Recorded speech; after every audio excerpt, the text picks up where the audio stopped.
It starts with something small, a single task, no bigger than a pebble. You step over it thinking, not now, later.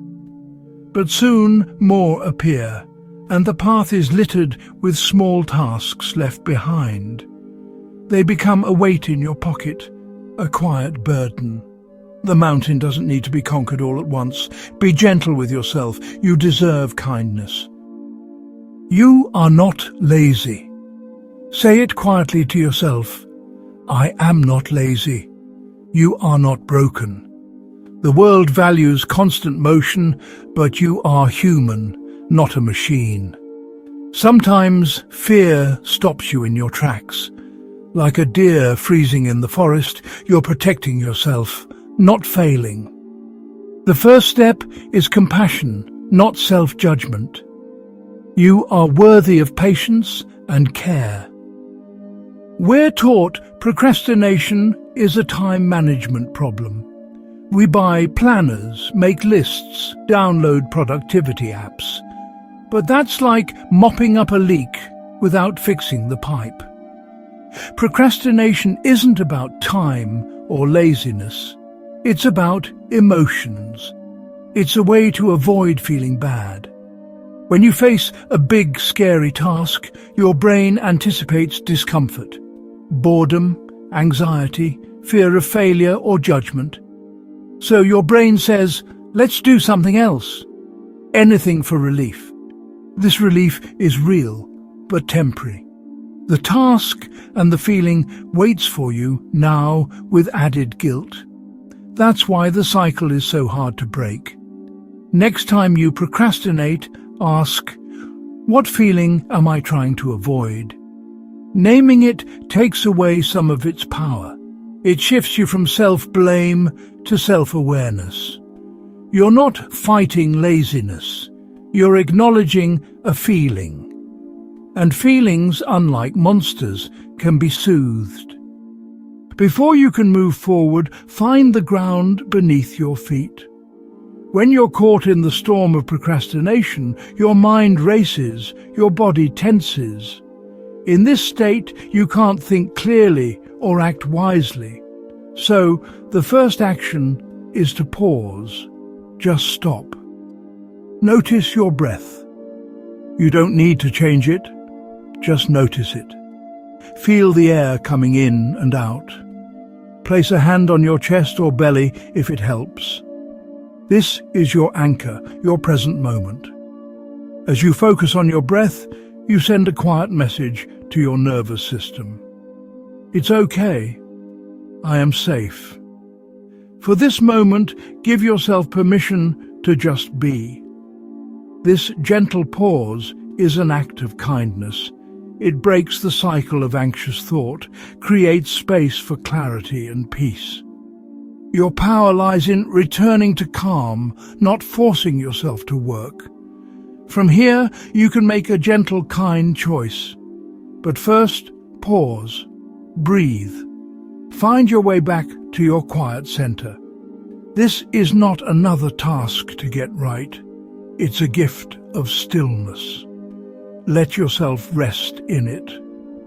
Then, when you're ready, take the next step. Now that you've paused and found your breath, let's think about movement. Don't look at the whole mountain. That's what got you stuck. Instead, look for the smallest, kindest, most ridiculously easy step you can take. Not what you do, but what feels possible right now. Maybe it's just opening a document or turning on your computer. If cleaning, maybe it's moving one plate to the sink. The goal is to make the step so small your brain doesn't see it as a threat. The purpose isn't progress. It's to break paralysis, to prove you can move. When you take one plate, you've changed your state. That's a victory. Your inner critic may say, "That's it?" But answer with kindness. Yes, this is enough. You're not trying to impress your critic. You're soothing the frightened part of you. The smallest step is an act of love. Each tiny action builds trust with yourself. You are moving, and that matters. Celebrate the small victories. They are the foundation for bigger ones. Your thoughts shape your reality. When you're stuck, your inner voice is often harsh. To get unstuck, change the conversation. Arm yourself with gentle phrases, words that comfort, not criticize. Try. It's okay to feel overwhelmed. My worth is not measured by my productivity. You are worthy because you exist, not because you finish your to-do list. When afraid to start, say, "I'll start for just 5 minutes." When you freeze, say, "I can meet this fear with kindness." After a tiny step, say, "Thank you for trying." These aren't magic spells, but they change your emotional weather. Write them down, repeat them, let them become familiar. These words are your tools, your companions. They remind you, you are on your own side. Compassionate self-talk is a skill you can practice. Let these words guide you forward. We believe we must wait for motivation to strike before we begin. We wait to feel ready, inspired, in the right mood, but that train rarely arrives. The truth: action sparks motivation, not the other way around. You don't need to feel good to start, you need to start to feel good. Take the smallest, kindest step. Move one dish, open one file. That action creates a flicker of momentum. Suddenly, you're in motion. Motivation follows. The brain loves progress. Starting opens a loop it wants to close. You're not forcing yourself, you're cooperating with your brain's wiring. Let go of the need to feel ready. Readiness is a myth. Give yourself permission to do a bad job, to start without knowing the ending. The goal isn't perfection, it's simply to begin. Action is the kindling. Motivation is the fire that grows from it. Don't wait for lightning. Strike the match yourself. Every small action counts. Trust the process. You can always take the next step. That's how you move forward. Our world celebrates results, finished projects, checked boxes. This creates pressure and makes the mountain seem impossible. But there's a gentler way. Focus on effort, not just outcome. Celebrate the courage it takes to show up. At day's end, list the brave things you did, opened a document, sat with anxiety, spoke kindly to yourself. These small acts are brave. Write them down. Acknowledging effort changes your relationship with yourself. Your attempts matter. Your courage matters. Thank yourself for trying. You're building self-trust. This is how you become your own ally. Like watering a plant, consistent care helps you grow stronger.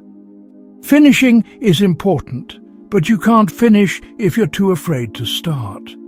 Celebrate the process, not just the product.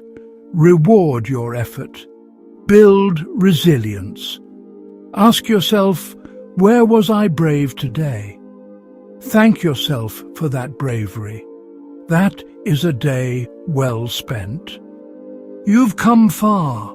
Looked at the stone in your shoe, put down self-blame, learned to breathe. You've discovered you're not lazy, just seeking safety. The smallest step is a giant leap, and kind words are your tools. Now make a quiet promise to yourself to carry this gentleness forward one day at a time. Promise to trust that you are enough right now. Meet fear with kindness. When overwhelmed, pause and breathe. Remember, you're just trying to protect yourself. Ask, what's the smallest, kindest step I can take right now? Don't wait for motivation. Create it with one tiny action. Allow yourself to be imperfect, to start small, to go slow. Celebrate your courage. Thank yourself for trying. Remember, your worth isn't tied to what you finish. Speak to yourself with the gentleness you'd offer a friend. When you get stuck again, see it as a signal to be even kinder. You are capable of moving forward slowly with courage and love for the person who is trying. And that person is you.